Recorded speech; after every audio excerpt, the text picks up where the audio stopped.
रुना, बोल, क्या बात है? तेरी आवाज ऐसी क्यों लग रही है? क्या? पुलिस? अच्छा रुक, मैं अभी आ रही हूँ। आप किस ग्राउंड पर रूना को अरेस्ट कर रहे हैं? हाँ, मैं मानती हूँ कि उसके हस्बैंड ने सुसाइड किया है और ये घटना बहुत ही दर्दनाक है, लेकिन उसके लिए तो ये जिम्मेदार नहीं है। एटलीस्ट ऐसी कोई सबूत तो आप लोगों को नहीं मिली। लेकिन मिस्टर कर्मकार कोई सुसाइड नोट छोड़कर नहीं गए जिसमें ये लिखा हो कि उनकी मौत के लिए कोई जिम्मेदार नहीं है। ठीक है, अगर यही बात है तो मैं भी तो यही कह सकती हूँ ना कि ऐसी कोई सुसाइड नोट उन्होंने नहीं छोड़ा है जिसमें लिखा है कि उनकी मौत की वजह उनकी वाइफ रूना है। सुसाइड नोट मिलना एक सबूत हो सकता था, लेकिन सुसाइड नोट ना मिलना कोई सबूत नहीं हो सकता, है ना? हाँ, ये बात तो सही है, लेकिन यहाँ किंतु परंतु की सवाल ही नहीं उठता ऑफिसर। हमारे देश के कानून क्या कहते हैं आपको पता है ना? एक इंसान जो अपराधी है उसके लिए सबूत ढूंढना आपका काम है, लेकिन जो इंसान निर्दोष होता है उसे अपनी बेगुनाही का सबूत नहीं देना पड़ता। ठीक है, मैं फिलहाल जा रहा हूँ, लेकिन बाद में अगर मेरे हाथ कोई सबूत लग गया मैं किसी को नहीं छोड़ूंगा, तब मैं फिर से आऊंगा। बिल्कुल आइएगा, लेकिन इस बारे में मैं आपको 2 टिप्स देती हूँ। आइंदा अगर किसी महिला को अरेस्ट करना हो तो एक लेडी कांस्टेबल जरूर लेकर जाइएगा, और सनसेट के बाद सिर्फ पूछताछ के लिए महिलाओं को लॉकअप में रखने के बारे में भूल कर भी मत सोचना। नमस्ते। ये सब कब हुआ? मुझे तो कुछ नहीं पता। दोस्तों के बीच तो अभी कोई नहीं जानता। असल में ये बात इतनी अचानक हो गई कि समझ में नहीं आ रहा क्या करूं। लेकिन अचानक ऐसा क्या हो गया था? हमें तो पता था तुम दोनों का रिलेशन बहुत अच्छा है। सही जानती थी तो फिर? मैं सिर्फ तुझे इतना बता सकती हूँ कि वो सुसाइड कर ले ये मैं नहीं चाहती थी। वो तो मुझे पता है, तू ये काम कर ही नहीं सकती। मगर इस सुसाइड के पीछे मेरा कोई हाथ नहीं था ये भी मैं नहीं कह सकती। मतलब तुम दोनों के बीच कोई सीरियस झगड़ा हुआ था क्या? हुआ था, बस एक दिन नहीं, बहुत दिनों से चल रहा था। मेरे बेटे की स्कूल का एडमिशन ना होने के बाद से ही, जिस दिन उसने सुसाइड किया उसी दिन हुआ था। अब तुम्हारा टाइम हुआ है घर आने का। मैंने कहा था ना घर लौटकर तुम्हें बेटे को पढ़ाने बैठना है। अरे मैंने तुम्हें सुबह ही कहा था ना कि आज ऑफिस में क्लाइंट आएगा। क्लाइंट आने से क्या होगा? तुम्हारी सैलरी बढ़ेगी? है तो तुम्हारी 1-2 कौड़ी की सैलरी, उसके लिए इतनी रात को घर आते हो। तुम फिर से घूम फिर कर मेरी सैलरी के पीछे पड़ गए। पीछे नहीं पड़ूंगी। क्यों नहीं पढ़ूंगी? तुम्हारी 2 कौड़ी की सैलरी की वजह से मेरे बेटे को आज शहर के सबसे बड़े स्कूल में एडमिशन नहीं मिला। इंटरव्यू पास करने के बाद भी नहीं मिला। क्यों? क्योंकि तुम्हारी इनसफिशिएंट एनुअल इनकम। मैं तो खून पसीना एक करके मेहनत कर रहा हूँ, कोशिश तो कर रहा हूँ, तुम्हें तो दिखाई दे रहा है। उसमें फायदा क्या हो रहा है? जब तक तुम्हारी सैलरी नहीं बढ़ती तब तक क्या मेरा बेटा बिना स्कूल जाए घर पे बैठा रहेगा? नहीं नहीं, ऐसा क्यों? तब तक आसपास के किसी छोटे स्कूल में ही। Exactly. मुझे पता था तुम यही कहोगे। कभी कुछ बड़ा तुम सोच ही नहीं पाते। छोटे छोटे स्कूल में पढ़ेगा और बड़ा होकर तुम्हारी तरह इतना कम पैसे कमाएगा और पूरी लाइफ स्ट्रगल करता रहेगा। भिखारी बाप का भिखारी औलाद। रुना, अब बहुत ज्यादा हो रहा है। कुछ भी ज्यादा नहीं हो रहा। तुम्हारे लिए मेरे बेटे की भविष्य बर्बाद हो रहा है, और क्या मैं वो बात माँ बनकर बैठे बैठे देखती रह जाऊँ? अगर एक अच्छे स्कूल में ही नहीं डाल सकते तो फिर बेटे को पैदा ही क्यों किया था? तुम्हारी तरह एक अनसक्सेसफुल बाप का बेटा होने से अच्छा है वो पैदा ही नहीं होता। रुना, बेटे की भविष्य की चिंता में मेरा दिमाग काम नहीं कर रहा था मालिनी।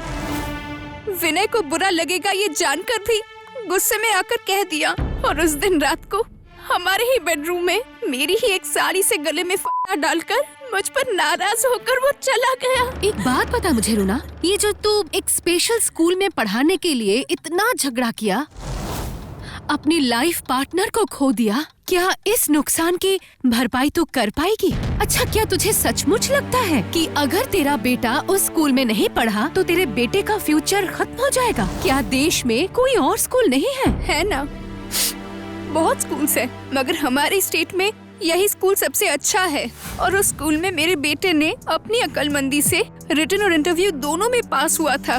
तो बस इसीलिए क्योंकि उसके पापा की सैलरी थोड़ा कम है वो क्यों वहाँ नहीं पढ़ सकता? क्या मेरिट नाम की कोई चीज नहीं है? क्या सब कुछ बस पैसों के पावर पे ही निर्भर करता है? हाँ, बात तो तूने सही कहा है, लेकिन गलत जगह पर कहा है। अच्छा छोड़, जो होना था वो हो गया।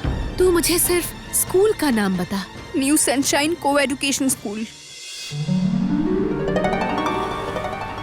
न्यू सनशाइन को एजुकेशनल स्कूल ये हमारे राज्य का सबसे बेहतरीन स्कूल है, और फीस भी बेस्ट है। लेकिन इस मामले में हमारे हाथ में कुछ नहीं है। प्राइवेट स्कूल अपने नियमों के मुताबिक चलते हैं। अब इसमें मैं क्या ही कर सकता हूँ, बताइए। आप इस स्कूल के शिक्षा मंत्री हैं। आप चाहे तो प्राइवेट स्कूलों की फीस पर एक लगाम लगा सकते हैं ताकि किसी भी स्कूल में उससे ज्यादा फीस न ली जा सके। ठीक है, मैं इस बात को याद रखूंगा। अगली मीटिंग में मैं ये मुद्दा उठाऊंगा। लेकिन एक बात पहले से ही मैं बता देता हूँ, अगर सब लोग इस प्रस्ताव को मान भी लें, तब भी इसे 1-2 दिन में इम्प्लीमेंट नहीं किया जा सकता। इसमें वक्त लगेगा। पर तब तक तो बच्चे की स्कूल में भर्ती होने की उम्र ही निकल जाएगी। तो फिर क्या मैं उस स्कूल को एक रिकमेंडेशन लेटर दे दूं? बिल्कुल नहीं। सिफारिशी चिट्ठी के जरिए एडमिशन लेने का मतलब है किसी और काबिल बच्चे का हक मारना। मैं वो नहीं चाहती। मैं चाहती हूँ कि बाबी अपनी काबिलियत के दम पर ही उस स्कूल में जगह पाए। उसके लिए मुझे चाहे टेढ़े मेढ़े रास्ते भी अपनाने पड़े। अरे क्या मुसीबत है? दोपहर में थोड़ी देर सोने के बजाय यहाँ बैठकर आखिर कर क्या रही हो तुम? जिस स्कूल की फीस की वजह से रूना के पति ने आत्महत्या की, मैं उसी स्कूल के बाकी बच्चों के गार्जियंस के साथ मिलकर स्कूल के खिलाफ कंप्लेन लेटर पर सिग्नेचर लेने की सोच रही हूँ माँ। उसी के लिए एक नोटिस सोशल मीडिया पर उनके पेज पर अपलोड किया है। लो, फिर से तुम्हें दूसरों की मुसीबत अपने सिर लेने का शौक चढ़ गया। क्या जरूरत है बहू बिना वजह इन सब झमेलों में पड़ने की? और फिर तुम्हारी सहेली का पति तो मर ही चुका है। अब क्या हासिल होगा? वो तो लौट कर नहीं आएगा बहू। बात तो ठीक है, लेकिन अगर मैं इस काम में कामयाब हो गई तो फिर किसी और को अपने बच्चे को मनचाहा भविष्य ना दे पाने की ग्लानि में इस तरह दुनिया नहीं छोड़ना पड़ेगा माँ। नमस्ते, मैं मिसेस मालिनी सेन हूँ। इतनी शॉर्ट नोटिस पर इस मीटिंग में आने के लिए आप सभी का बहुत बहुत धन्यवाद। स्कूल के फीस के बारे में आपने क्या लिखा है, अगर वो थोड़ा क्लियरली बताती हूँ। उससे पहले आप लोग मुझे एक बात बताइए। आप सभी के बच्चे काफी समय से स्कूल में पढ़ रहे हैं। इसमें कोई शक नहीं कि यहाँ पढ़ाई अच्छी होती है और इंफ्रास्ट्रक्चर भी बहुत अच्छा है। लेकिन क्या कभी आप लोगों को ऐसा नहीं लगा कि इन सब के बावजूद स्कूल की फीस बहुत ज्यादा है? हाँ, लगा तो है ही। और जिस रफ्तार से हर साल ये बढ़ रहा है, हो सकता है अगले साल स्कूल ही बदलना पड़े। और क्या सिर्फ फीस? आज ये डोनेशन चाहिए, कल वो डोनेशन चाहिए। हर महीने इस तरह कुछ न कुछ लगे रहते हैं। तो फिर आप लोगों ने अब तक विरोध क्यों नहीं किया? हम लोगों के बात से क्या होगा बताइए? क्या मैनेजिंग कमेटी हमारे बात मानेगी? पैसे नहीं दिए तो पहले वार्निंग देंगे, फिर बच्चे को निकाल देंगे। सच में ये स्कूल दिन ब दिन एक बिजनेस इंस्टीट्यूशन बनता जा रहा है। एक बात याद रखिएगा, अगर स्कूल एक बिजनेस इंस्टीट्यूशन है तो आप लोग उनके कस्टमर हैं, और अगर कस्टमर ही अपनी बात पर अड़ जाए तो फिर बिजनेस भी डगमगा जाता है, चाहे वो कितना भी बड़ा बिजनेस हो। लेकिन अगर विरोध करे तो उसका असर हमारे बच्चों पर पड़ेगा। अगर तब उन्हें स्कूल में हैरेस किया जाए तो मेरे पास इसका एक तरीका है। कौन सा तरीका? आप लोग डायरेक्टली विरोध करने मत जाइएगा। मैं आप लोगों की रिप्रेजेंटेटिव बनकर जाऊंगी। आप लोग बस इस एप्लीकेशन पर एक साइन कर दीजिए। इसमें मैंने स्कूल अथॉरिटी से फीस कम करने की अपील की है। क्या आप लोग राजी हैं? हाँ, हम सब राजी हैं।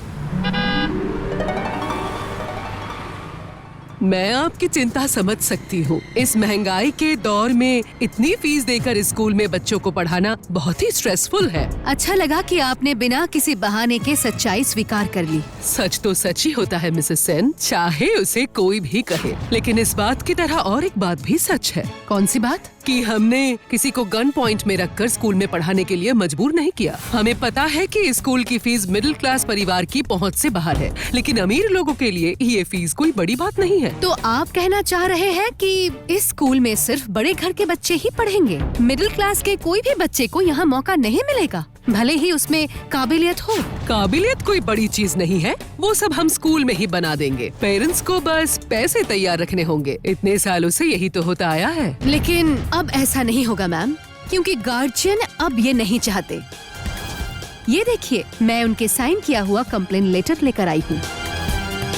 इम्पॉसिबल, ऐसा नहीं हो सकता। आज तक किसी भी पेरेंट्स ने स्कूल के खिलाफ आवाज नहीं उठाई। जरूर आपने ही उन्हें उकसाया होगा। जी नहीं, बिल्कुल नहीं। मैंने तो बस सही मुद्दा उठाया है और उन्होंने मुझे बस सपोर्ट किया है।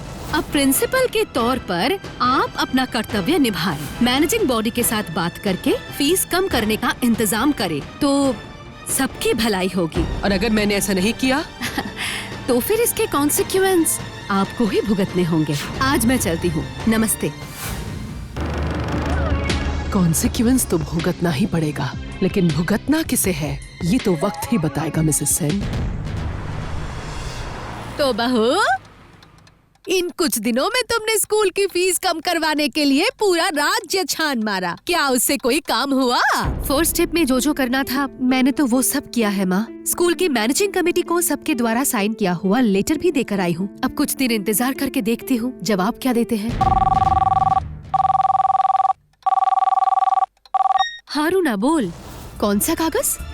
और तू इतनी हाफ क्यों रही है? अच्छा, मैं बस अभी आ रही हूँ, अभी आती हूँ। रूना, ये सब क्या है? मालिनी ये देख, आज पुराने कागजात देखते हुए मुझे क्या मिला? क्या मिला है? पता नहीं तुझे याद होगा कि नहीं, मैंने बताया था ना, मेरे हस्बैंड के दादाजी एक समय बिजनेस करके बहुत सारी जमीन के मालिक हुए थे। हाँ याद है, तूने ये भी कहा था कि इस घर के अलावा बाकी सारी संपत्ति उन्होंने दान कर दिए थे। बिल्कुल सही कहा, और वो सारी दान की हुई जमीन में से एक है न्यू सनशाइन को एजुकेशन स्कूल। क्या कह रही है तू? जिस स्कूल में तेरे बेटे का एडमिशन नहीं लिया गया, सिर्फ गार्जियन की एनुअल इनकम कम दिखाने की वजह से उस स्कूल की जमीन बाबी के परदादा ने दान में दी थी। बस इतना ही नहीं, जब उन्होंने ये जमीन दान की थी तब स्कूल से एक शर्त भी रखी थी। ये उसी का लीगल पेपर है, इसे पढ़कर देख। साल में 50 गरीब लेकिन मेधावी छात्र छात्राओं को बिना फीस के स्कूल में भर्ती किया जाएगा। इसका मतलब तो मेरे बेटे को भी चांस मिलना चाहिए, है ना मालिनी? मगर उन लोगों ने तो ऐसी कोई स्कीम के बारे में कहीं मेंशन नहीं किया, क्योंकि वे उन 50 सीटों से भी पैसा कमाना चाहते थे।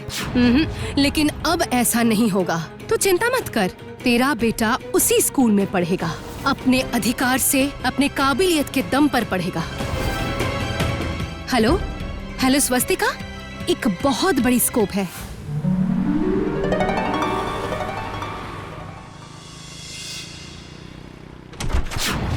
ऑफिसर, कौन है बहू? अरे क्या पुलिस? अब पुलिस क्यों आई है बहू? मैं बता रहा हूँ, दरअसल कल न्यू सनशाइन को एजुकेशनल स्कूल की तरफ से हमारे पास मिसेस मालिनी सेन के खिलाफ एक FIR दर्ज कराई गई है। क्या? लेकिन क्यों? मेरी बहू ने तो किसी का नुकसान नहीं किया, बल्कि उसने तो सबका भला ही किया है। वो हम सब जानते हैं माँ जी। मिसेस सेन पहले भी बिना किसी स्वार्थ के हमें कई अपराधियों को पकड़ने में मदद की है, लेकिन आप समझ ही सकते हैं ये हमारा फर्ज है। शिकायत आने पर हमें कार्रवाई करनी ही पड़ेगी। आई कैन अंडरस्टैंड ऑफिसर, मैं आपके साथ पुलिस स्टेशन जरूर चलूंगी, लेकिन क्या उससे पहले मैं अपने लॉयर से बात कर सकती हूँ? ऑफ कोर्स मैम, मैं तो कहूँगा आप अभी उसे फोन करके पूरा डिटेल ओवर द फोन दे दीजिए, जिससे कि वो जितनी जल्दी हो सके आपकी बेल करवा ले। Thank you officer. Thank you very much for your time ma'am. मैंने तो सोचा ही नहीं था कि कल शाम को कॉल करके आज ही आपका इंटरव्यू मिल जाएगा। फ्रैंकली स्पीकिंग, किसी और मामले के लिए शायद मैं राजी नहीं होती, लेकिन जब आपने बताया कि सोशल मीडिया पर हमारे स्कूल की फीस के बारे में सुनकर फोन किया है, तब मुझे लगा कि ये इंटरव्यू जरूरी है। हाँ मैम, ऐसे रेप्यूटेड स्कूल के बारे में ऐसी ट्रोलिंग हो रही है सोशल मीडिया में। असल में जब कोई संस्था अपनी काबिलियत पर शिखर तक पहुंच जाती है, तब बहुत से लोग उसे बदनाम करने की कोशिश करते हैं, जिससे खुद सुर्खियों में आ सके, और जिनके बच्चों को यहाँ दाखिला नहीं मिलता उन्हें ज्यादा नाराजगी होती है। मैं सिर्फ एक बात कहूँगी, इन सब बातों में समय बर्बाद ना करके बच्चों पर ध्यान दीजिए, ताकि अगली बार एडमिशन टेस्ट में चांस मिल जाए।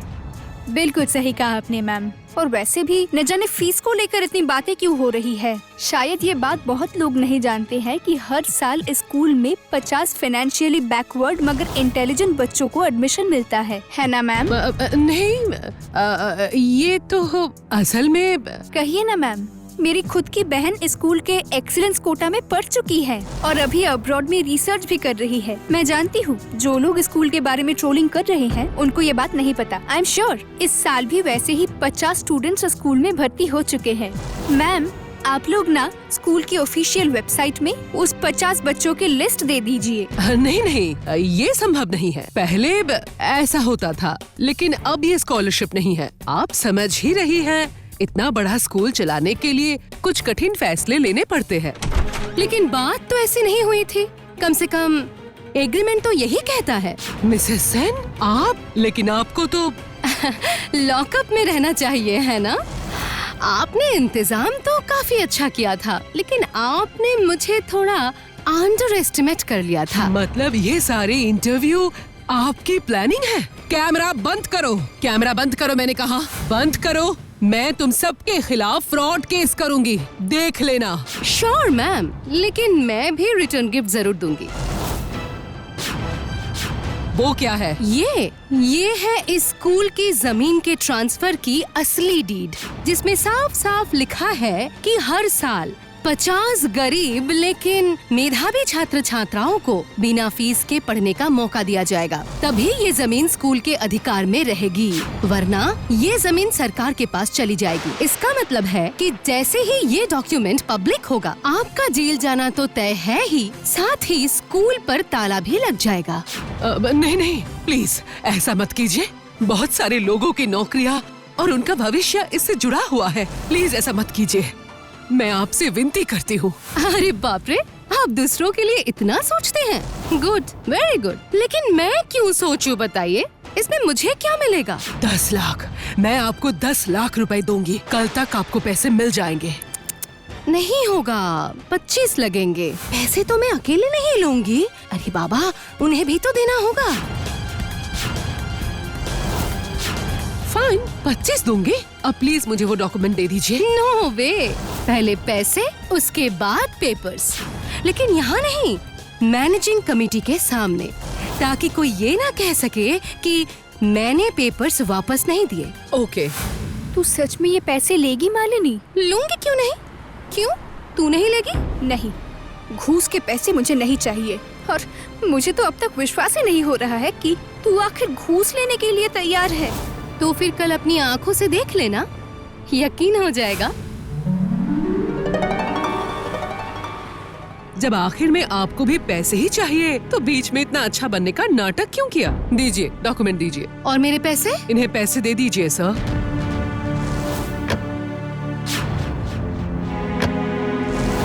पूरा पैसा है।